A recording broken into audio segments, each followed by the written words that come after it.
사도행전 20장은 이제 에베소 교회의 장로님들을 향한 바울의 유언과 같은 말씀이다라고 할 수 있습니다.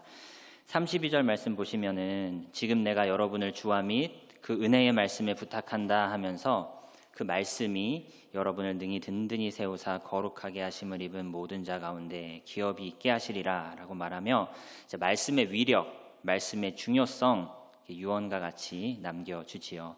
그리고 이어서 자신이 에베소에서 사역하는 동안 아무의 은이나 금이나 의복을 탐하지 아니하였고 이 손으로 나와 내 동행들이 쓰는 것을 충당하여 범사에 모범을 보여 약한 사람들을 도왔다라고 언급하면서 교회의 또 다른 사명인 이 구제에 대하여 강조해 줍니다. 성경이 말하는 대표적인 교회의 직분을 두 가지를 꼽는다면 하나는 집사요, 다른 하나는 장로일 것입니다. 집사 제도의 기원은 사도행전 6장에 나와 있는데요. 12사도가 말하기를 우리가 하나님의 말씀을 제쳐놓고 접대를 일삼는 것이 마땅하지 아니하니 형제들아 너희 가운데서 성령과 지혜가 충만하여 칭찬받는 사람 7을 택하라. 우리가 이 일을 그들에게 맡기고 우리는 오로지 기도하는 일과 말씀 사역에 힘쓰리라 라고 말을 하지요. 초대교회 당시 제자들이 많아지면서 구제 사역도 더욱 중요해지고 있는 와중에 12사도들이 말합니다. 자신들이 하나님의 말씀을 제쳐놓고 접대 혹은 구제에 집중하고 있는 것은 아닌 것 같다. 따라서 믿음과 성령이 충만하여 구제 사역을 잘할 수 있는 사람들을 따로 세우자라고 하며 만들어지게 된 것이 집사의 직분이라는 것이죠. 집사는 곧 구제 사역을 위해 세워진 직분인 것입니다. 이에 비해 이제 장로는 가르치는 장로와 이제 치리 장로로 구분할 수 있는데, 이 가르치는 장로는 이제 목사를 지칭하는 것으로, 이제 목사는 말씀 사역에 전무하는 것을 주 임무로 해야 하는 직분인 것이고요. 치리 장로는 성도들이 선포된 말씀을 삶 속에 적용하여 잘 살고 있는지 돌아보고 살펴주고 신방하는 일을 주로 감당해야 하는 직분인 것입니다. 말씀대로 잘 살고 있지 못하다면 권면하기도 하고 꾸짖기도 하고 치리하기도 하는 임무를 감당하는 직분이 치리 장로의 역할인 것이죠. PPT를 참조해 보시면은 성경이 말하는 대표적인 이제 교회의 영적 권세다 이렇게 하면서 세 가지가 있다고 세례 문답서에 저렇게 정리되어 있는데요. 세례문답 52번에 보시면은 영적 권세 세 가지, 교회의 영적 권세 세 가지, 교훈권, 치리권, 봉사권 이렇게 저 세 단어를 소개해 주는데요. 오늘 직분과 관련하여서 하나하나 대입이 가능한 것 같더라고요. 이제 교훈권은 가르치는 장로가, 치리권은 치리 장로가, 그리고 봉사권은 집사가 담당해야 하는 주요한 역할이 되겠다라는 생각을 해 보았습니다. 성경이 말하는 대표적인 교회의 직분이 이제 집사와 장로 이 두 가지라는 점에서도 알 수 있듯이 교회의 대표적인 사명은 두 가지인 것이죠. 말씀과 구제, 구제와 말씀 사역이 교회의 주 사역이다라고 말씀드릴 수가 있겠습니다. 구제는 또한 구원과 긴밀한 연관을 지니는구나라는 생각을 말씀을 준비하면서 계속 해보게 되었습니다. 구제와 구원, 구원과 구제는 뗄래야 뗄 수 없는 관계이구나라는 생각들을 해보게 된다는 것이죠. 일단 성경이 말하는 가난을 두 종류로 구분을 하자면 하나는 영적 가난이요, 하나는 이제 물질적 가난이 되겠습니다. 이 영적 가난은 우리로 하여금 오직 그리스도만이 소망인 것을 인식하게 만들고 더욱 그리스도를 단단히 붙잡게 될 수 있도록 인도해주는 한편으로는 긍정적인 가난인 것이죠. 영적인 가난은 한편으로는 성경이 장려하기도 합니다. 심령이 가난한 자 복이 있다라고 하면서 영적인 가난은 오히려 장려할 만한 가난일 수 있는 거죠. 영적인 그로기 상태를 말하는 것이 아니라 영적 갈망의 상태를 말합니다. 하나님, 저는 주님 아니면 안 됩니다. 갈급해하는 그 상태를 오히려 긍정하고 장려할 만하다는 것이죠. 반면에 이제 물질적인 가난은 개인이 잘못된 선택을 한다거나 사회적인 억압 가운데 발생한다거나 예상치 못한 사고나 재앙으로 인하여 초래되는 것인데, 이것은 공동체 가운데 속히 근절되고 퇴치되어야 할 가난으로 여겨지지요. 말씀 사역은 우리가 얼마나 그리스도가 필요한 존재인지, 그리스도가 어떠한 분인지를 깨닫게 해주면서 영적 가난에서 벗어날 수 있도록 말씀 사역이 도와주지요.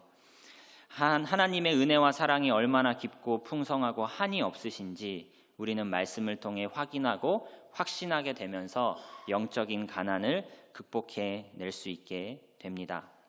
한편으로 이 구제 사역은 이제 물질적 가난에 직면하여 신음하는 사람들을 위한 사역인 것이죠. 그들의 아픔에 공감하며 그들의 필요를 채우며 가난에서 벗어나 자립할 수 있도록 여건과 상황을 마련해 주기 위해 힘쓰는 사역이 구제 사역인 것이죠. 영적 가난은 말씀 사역을 통하여서, 물질적 가난은 이제 구제 사역을 통하여서 교회가 효과적으로 치유해 줄 수 있어야 된다, 이렇게 말씀드릴 수가 있겠습니다. 이 빈곤의 두 종류요, 영적인 빈곤과 이제 물질적인 빈곤, 이 각각이 말씀 사역과 이제 구제 사역으로 장려되거나 이제 퇴치될 수 있다는 것이죠.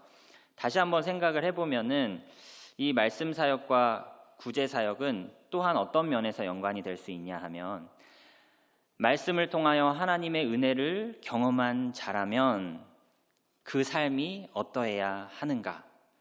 하나님의 은혜를 말씀을 통해 경험한 자라면 그 삶이 가난한 자를 돕는 삶으로 나아가야 한다라는 것으로 한 문장 안에 좀 담아낼 수 있는 표현이 아닐까, 주제들이 아닐까 생각을 해봅니다.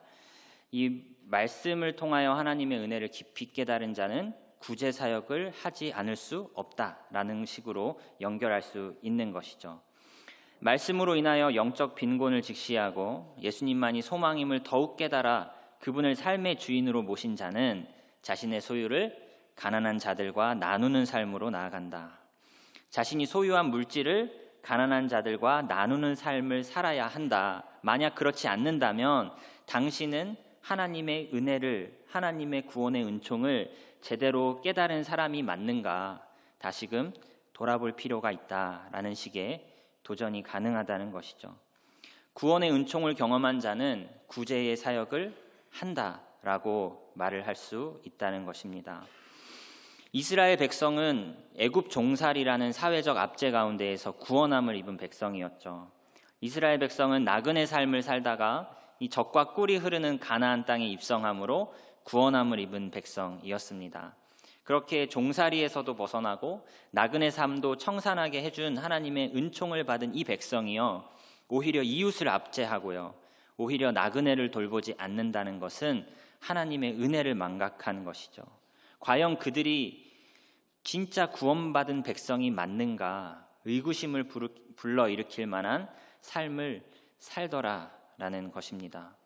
정말 내가 구원을 받았다면, 내가 정말 하나님의 구원받은 백성이 맞다면 구제의 사역은 옵션이 아니라 필수라고 우리의 사명으로 말씀드릴 수가 있다는 것이죠. 이사야 1장 말씀에 신실하던 성읍이 어찌하여 창기가 되었는고, 정의가 거기에 충만하였고 공의가 그 가운데에 거하였더니 이제 살인자들 뿐이로다. 내 고관들은 패역하여 도둑과 짝하며 다 뇌물을 사랑하며 예물을 구하며 고아를 위하여 신원하지 아니하며 과부의 송사를 수리하지 아니하는도다. 이렇게 삶을 사니까, 구제하지 않으니까 하나님의 태도가 어떠신가요? 하나님의 마음이 14절에 내 마음이 너희의 월삭과 정한 절기를 싫어하나니 그것이 내게 무거운 짐이라 내가 지기에 곤비하였느니라. 17절에 선행을 배우며 정의를 구하며 학대받는 자를 도와주며 고아를 위하여 신원하며 과부를 위하여 변호하라. 그래야 너희의 예배가 받아들여지겠다라고 말씀하시는 것이죠. 예레미야 22장에는 이렇게 말씀하십니다. 불의로 그 집을 세우며 부정하게 그 다락방을 지으며 자기의 이웃을 고용하고 그의 품삯을 주지 아니하는 자에게 화 있을 진저. 네가 백향목을 많이 사용하여 왕이 될 수 있겠느냐? 내 아버지가 먹거나 마시지 아니하였으며 정의와 공의를 행하지 아니하였느냐? 정의와 공의를 행할 때 그때에 그가 형통하였었느니라. 16절에 우리 16절 말씀 한번 같이 읽어주시겠습니까? 16절 말씀 시작. 그는 가난한 자와 궁핍한 자를 변호하고 형통하였나니 이것이 나를 알미 아니냐 여호와의 말씀이니라. 여호와를 아는 사람은 가난한 자와 궁핍한 자를 위하여 변호한다는 것이죠. 가난한 자와 궁핍한 자를 위해 변호하지 않는 자는 여호와를 과연 아는 자가 맞는가? 그러므로 여호와께서 유다 왕 요시아의 아들 여호야김에게 대하여 이와 같이 말씀하시니라. 이렇게 정의와 공의를 가난한 자와 궁핍한 자에게 행하지 아니할 때 그가 끌려 예루살렘 문 밖에 던져지고 나귀같이 매장함을 당하리라 말씀하십니다. 그리고 마태복음 25장에 또 왼편에 있는 자들에게 이르시되 저주를 받은 자들아 나를 떠나 마귀와 그 사자들을 위하여 예비된 영원한 불에 들어가라. 왜요? 42절에 내가 줄일 때에 너희가 먹을 것을 주지 아니하였고 목마를 때에 마시게 하지 아니하였고, 쭉 말씀하시면서 45절에 이렇게 말씀하시죠. 이에 임금이 대답하여 이르시되 내가 진실로 너희에게 이르노니 이 지극히 작은 자 하나에게 하지 아니한 것이 곧 내게 하지 아니한 것이니라 하시리니. 이처럼 구제와 구원은 밀접한 관련이 있더라는 것이죠. 구원과 구제는 밀접한 연관이 있습니다. 구제하지 않으면서 하나님의 백성이다? 성경은 그것이 과연 가능한가 의구심을 내비치고 있습니다. 하나님의 백성이라면 가난한 자와 궁핍한 자를 위하여 변호하며 지극히 작은 자를 예수님처럼 대우할 수 있어야 한다라고 말씀해 주시죠. 하나님이 우리를 그렇게 대우해 주셨습니다. 가난한 나를 건지시기 위하여 부요한 그리스도께서 낮아지셨습니다. 오늘 낮에도 담임 목사님 말씀 통해서 들으셨듯이 탕자를 안아주시면서 탕부 하나님이 되시죠. 가난한 나를 부욕해 하시려 부요한 그리스도께서 가난해지셨습니다. 고린도후서 8장 9절 말씀 우리 한번 같이 합독해 주시겠습니까? 고린도후서 8장 9절입니다. 우리 주 시작. 우리 주 예수 그리스도의 은혜를 너희가 알거니와 부요하신 이로써 너희를 위하여 가난하게 되심은 그의 가난함으로 말미암아 너희를 부요하게 하려 하심이라. 하나님의 은혜를 기억하여 나누라는 것입니다. 자신의 부요함을 포기하사 가난한 우리를 건져주신 하나님의 은혜를 아는 자라면 너희의 것을 나누고 포기하여 가난한 자를 구제하라는 것이죠. 김세훈 박사님의 책 구원이란 무엇인가라는 그 책에서 구원의 이미지를 이렇게 설명하더라고요. 뿌리에서 잘려진 나뭇가지를 상상해 보라고 합니다. 이 나뭇가지가 이렇게 있는데 뿌리에서 잘려나갔어요. 그러면은 나뭇가지에 잎이 붙어 있다 할지라도 이 나무는 살은 겁니까? 죽은 겁니까? 네, 겉으로는 쌩쌩해 보인다, 당장은 쌩쌩해 보인다 할지라도 죽음이 예정되어 있는, 죽은 것과 다름없는 나뭇가지일 뿐인 것이죠. 많은 사람들이 죽음이라는 것을 두려워하면서 자신의 에너지를 충당하고자, 이 에너지 공급원이 잘렸거든요. 그래서 이 나뭇가지가 자신의 한정된 에너지를 인식하고 다른 사람의 것을 빼앗아라도 자기의 생명을 어떻게든 유지하고자 발버둥 치는 인생이 구원을 모르는 인생의 모습이라는 것이죠. 내가 가지고 있는 에너지로는 부족하다 생각하여 어떻게든 쌓고 또 쌓으려 하는 것이 인생의 모습이라는 것입니다. 그러나 예수께 연결된 자는, 영원한 포도나무이신 예수께 연결된 자는, 영원한 생명을 소유한 자는 이기적인 삶을 사는 것이 아니요 나누는 삶을 산다는 것이죠. 하나님 나라의 풍성한 잔치가 예비되어 있는 사람은 현세에서의 빵을 양보하고 나누어 줄 수 있는 삶을 산다는 것입니다. 만약 어떤 사람이 여전히 나누지 않고 구제하지 않는다면 그 사람은 과연 믿음이 있는 사람인가? 그 사람은 과연 구원받을 사람인가? 의심해 볼 만하다는 것이죠. 돌아보아야 한다는 것입니다. 내가 하나님의 풍성한 그 구원의 하늘나라의 잔치에 들어갈 것을 정말 믿는 사람인가? 나의 소망이 저 하늘에 있다는 것을 정말 바라보는 사람인가? 내가 보화를 땅에 쌓고 있지 않고 정말 하늘에 쌓아두는 사람인가? 다른 방면에서는 다 회심한 사람인 것처럼 보여도, 이것도 잘하고 저것도 잘하고 이것도 잘하고 저것도 잘하는 그리스도인인 것처럼 보여도 소위 지갑의 회심은 쉽지 않다는 말이 있습니다. 우리의 가계부를 한번 들여다보십시오. 이웃을 위하여, 구제하기 위하여 우리는 소득의 몇 퍼센트를 지출하고 있습니까? 말과 혀로가 아닌 행함과 진실함으로, 말로만 더욱게 하라 배부르게 하라가 아니요 실제적인 필요를 채워줌으로 이웃사랑을, 하나님의 사랑을 보여주는 우리의 삶이 되었으면 좋겠습니다. 우리는 가끔 우리가 가진 재산이나 생활 방식을 나보다 더 가진 이웃들을 바라보면서 비교하고 한숨을 짓곤 합니다. 그리고 나는 부족하다 말을 하지요. 그러나 우리는 보다 정직하게, 보다 넓은 관점을 가지고 자신에게 질문해야 합니다. 나는 정말 가난한가? 나는 정말 가난을 아는 사람이기는 한가? 정말 가난은 사람을 어느 정도까지 비참하게 만드는가? 나는 그 비참함을 아는가? 우리는 정직하게 질문할 필요가 있겠습니다. 로널드 사이더라는 사람이 가난한 시대를 사는 부유한 그리스도인이라는 책을 쓰면서 일부 이런 내용을 발췌를 해보았는데요. 가난이 의미하는 것을 상상하도록 돕기 위해 한 저명한 경제학자는 절대 빈곤 가운데 살고 있는 13억 명과 같은 생활 방식을 채택할 경우 포기해야 할 사치품을 항목별로 분류했다. 먼저 이 사람 미국 사람이기 때문에 미국인 한 가정집에 들어가 그 집의 가구를 없애버린다고 상상해보자. 침대, 의자, 탁자, 텔레비전, 램프 모든 것을 치워버려야 한다. 13억 명이 그렇게 산다는 것이죠. 우리는 그 집 식구를 위해 낡은 담요 몇 장과 부엌용 탁자 그리고 나무 의자만 남겨둘 것이다. 모든 가족은 벽장에 가장 낡은 외출복 한 벌, 셔츠나 블라우스 한 장만을 간직하게 될 것이다. 이제 부엌으로 간다. 가전제품들은 이미 다 치워버렸으므로 찬장을 처리해야 할 차례다. 성냥통과 밀가루 포대, 약간의 설탕과 소금은 그대로 둘 것이다. 나머지는 다 치운다. 고기, 신선한 야채, 깡통에 든 음식, 과자, 사탕. 이제 집을 치운다. 목욕탕 없애버리고 상수도 끊어지고 전깃줄 제거되고 다음에는 그 집 자체를 없앤다.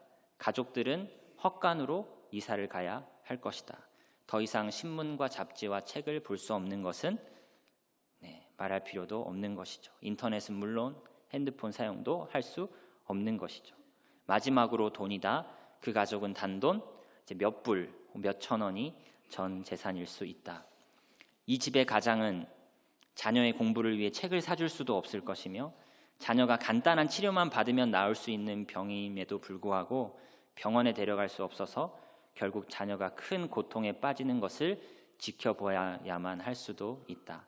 혹은 배고픔에 울먹이며 잠 못 드는 자녀들의 모습을 그저 바라만 보고 있어야 할 수도 있다. 가난을 내가 아는가? 가난한 자들이 있습니다. 먼 나라에 있기도 하지만 우리 주변에도 분명 가난한 자들이 있습니다. 마태복음 26장 11절에 가난한 자들은 항상 너희와 함께 있거니와. 작은 도움만으로도 일어설 수 있는 사람들이 있습니다. 가난이라는 문제가 너무 막중하기 때문에 계란으로 바위치기니까 어쩔 수 없어. 도와주는 것도 그 사람을 자립시킬 때까지 나는 도와주지 못할 거야 라고 외면하기에는, 밑 빠진 독에 물 붓는 거야 라고 외면하기에는, 내 형편이 지금은 너무나 어려우니까 나중에 좀 더 나아지면 합시다 라고 하며 미루기에는 우리는 너무도 많은 것을 누리고 있고 너무도 많은 사랑을 받지 않았을까요? 희년제도, 구약의 희년제도가 있지요. 우리로 하여금 많은 것을 생각하게 합니다. 똑같은 책을 인용한 것인데요. 하나님은 50년마다 모든 땅을 원래의 소유주에게로 돌려주라고 말씀하셨다. 어떤 사람은 신체 장애, 가장의 죽음 또는 타고난 재능의 부족으로 말미암아 다른 사람보다 더 가난해질 수 있다. 그러나 하나님은 그 같은 불리한 조건으로 말미암아 가난해진 자들의 생계를 꾸려 나갈 만한 기본적인 자원이 부족해져서 빈부격차가 더 크게 벌어지는 것을 원치 않으신다. 장애가 있다 할지라도, 큰 고통을 당한다 할지라도 50년마다 땅 떼기는 지어준다는 것이죠. 50년마다 어떻게 땅을 팔고 살았든지 간에 이만큼 부자도 원래 리셋으로 돌아가는 제도. 아무것도 다 소망 없이 다 경제적 자립할 자본조차 수단조차 이미 사라져버린 그 가정에 50년이 지나면 그래도 땅은 주는 그런 제도가 희년 제도였던 것이죠. 그러므로 하나님은 자신의 백성 가운데 어떤 가정도 그 땅을 영원히 잃는 일이 없도록 보장하는 법을 주셨다. 곧 50년마다 땅을 원소유주에게 돌려주어 모든 가족이 공동체의 존귀한 일원으로 직분을 다할 수 있는 충분한 생산 자원을 가질 수 있도록 하였다. 땅이 있어야 이스라엘의 백성이다 라는 것이죠. 땅이 없으면, 가난하면 백성의 일원으로, 국민의 일원으로, 사람의 일원으로 받아들여지지도 못하는 처참한 지경에 처하곤 하는 것이 가난의 모습인 것이죠. 이것을 이스라엘이 역사 속에서 잘 실현해 내었을까요? 엄청나게 땅 부자인 사람이 50년마다 자신의 땅을 땅떼기 요만한 것으로 리셋할 수 있었을까요? 성경에는 희년이 잘 시행되었다라는 증거의 구절은 찾기가 어렵다라고 말들을 합니다. 하지만 이것은 주님의 명령이었어요. 옵션이 아니라 필수였죠. 자비가 아니라 정의였습니다. 자비를 베풀어 주세요라고 말하는 게 아니라 하나님의 명령인 정의를 시행하십시오라는 권면 도전이었던 것이죠. 높은 사람이 던져주는 빵이 아니라 하나님의 말씀에 순종하여 나의 것을 리셋시키는 것이죠.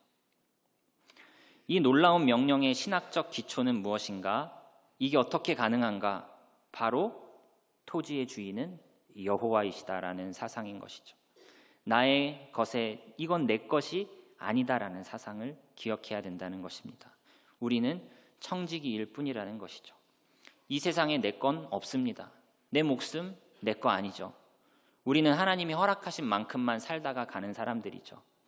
우리는 하나님의 것을 가지고 하나님의 영광을 위해 살아가야 하는 청지기들입니다.